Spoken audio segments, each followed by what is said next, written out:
Good, chapter 10. Here we go. When I got home, I told Gus and Bertha about Howard's plan to catch Wishbone. We're going to build a great big trap, I said, stretching my arms out to show how big with chicken wire from his daddy's workshop. Gus's eyebrows shot up. A trap, huh? I nodded. Well, kind of. More like one of those big dog crates. We're going to put it out at the edge of the wood beside the garden shed, and we're going to stick branches and leaves and stuff in that chicken wire so it blends in. I went on to explain how we were going to put something good to eat inside the crate, and when Wishbone went in to eat it, we closed the door. He likes meatloaf, Bertha said, and hot dogs, and bologna. She tossed a couple of pieces of fish stick left over from supper on the floor for the two cats. Now, I don't want to rain on your parade, Charlie, but what if the dog isn't friendly to people? What if he bites? What if he has some kind of dog disease? He won't bite. He likes me, I said, ignoring that question about the dog disease.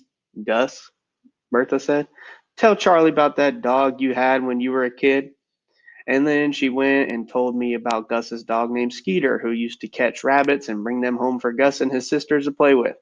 And one time he climbed in the back of a produce truck and ended up all the way in Hendersonville and showed up on the front porch and the next day full of porcupine quills, right, Gus? Gus nodded. Right. And then one time he dug up a hornet's nest, Bertha said. That dog must have had 9 lives, like a cat. Must have, Gus said. Tell her about how he waited for you outside school every day. Bertha scooped one of the cats onto her lap. Oh, and tell her about how he used to steal chicken livers right out of the frying pan. We're going to bore this child to death, Bertie, he said, winking at me. Right, Butterbean? Gus had started calling me Butterbean sometimes. It made me feel like a baby, but I didn't say anything. Then Bertha told us about some woman in the grocery store who fainted in the cereal aisle, but I wasn't really listening because I was thinking about Wishbone. I pictured him waiting at school for me every day. Then he'd run alongside the bus like he'd done that day I saw him fighting. Maybe the bus driver would let him on the bus because he was so smart and would do tricks for all the kids. He'd sleep in my bed every night and I'd sing good old Noah to him. He'd let me put Jackie's Raleigh High School t shirt on him and maybe even paint his toenails red. I'd teach him to go up to the end of the driveway on Sunday mornings and get the newspaper before church. He'd chase rabbits out of the garden and sit on the porch with us every night. I still had a little I still had a little niggle about Mama having a hissy fit when I brought him back to Raleigh with me, but I pushed that aside. By the time Bertha went inside to get a box of graham crackers for us, I was in love with Wishbone. I was so in love with Wishbone I couldn't hardly stand it. I sure hoped Howard's plan worked. Let's go set up the sprinkler in the garden, Gus said to me, tugging on his dirty old baseball cap. I followed him outside. With 3 cats sauntering along beside us, I helped him untangle the hose and drag it out to the garden. While he attached the sprinkler to it, I walked up and down the tidy rows of pole beans and squash tomatoes and plants growing bigger every day. The soft dirt was warm under my bare feet. Suddenly, a ladybug landed on my arm. I put my finger next to it and let it climb on. Then I held my finger up and whispered, Ladybug, Ladybug, fly away home.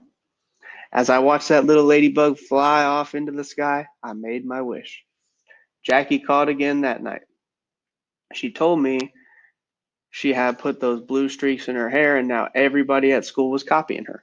I swear, Charlie, she said everybody in Raleigh's got blue streaks in their hair. Then she told me she met some boy who played guitar in a band and had his nose pierced. His name was Cockroach, and that and her sort of kind of boyfriend. Arlo didn't like him. Cockroach? I said, because what else do you say to that? But she just kept talking. She couldn't wait to graduate and kiss the school goodbye. She and some girls named Shayla might move to Fort Lauderdale if Shayla's uncle could get them jobs at his Mexican restaurant. But if that didn't happen, she might go to school to be a dental assistant. She sure did. She sure had a lot of plans, but it seemed like none of them included me. Are you going to come visit me sometime? I asked in a tiny voice that sounded like a baby. Of course I am, Charlie, she said. Soon as I get time. I guess she had lots of time for Cockroach, but not much time for me. Out on the porch that night, Bertha told Gus about her day while I sent my thoughts zipping through the trees to wherever Wishbone was. I wanted him to know he didn't have to be a stray like me. I wanted him to be mine. Then my mind wandered to the Odoms. I wondered what they were doing right that very minute. I bet they were all piled on pillows on the floor eating popcorn and playing crazy eights. I bet Mrs. Odom was taping their school papers up on the wall and telling them how proud she was of them. Then she'd have to say rutabaga so Cotton would stop drawing on the wall with markers. Gus interrupted my thoughts when he stood up and stretched and said, "Time to turn in." I hated the thought of another day at school. That was awful, or that awful bus with gum on the seats and kids snickering when I walked by. Mrs. Willoughby frowning at me and tossing my marked up papers onto my desk with a sigh. The cafeteria with kids flinging peas at each other and ignoring me. There were only a few more weeks of school left, but it felt like 100 years to me. There was no doubt about it. I needed Wishbone more than ever.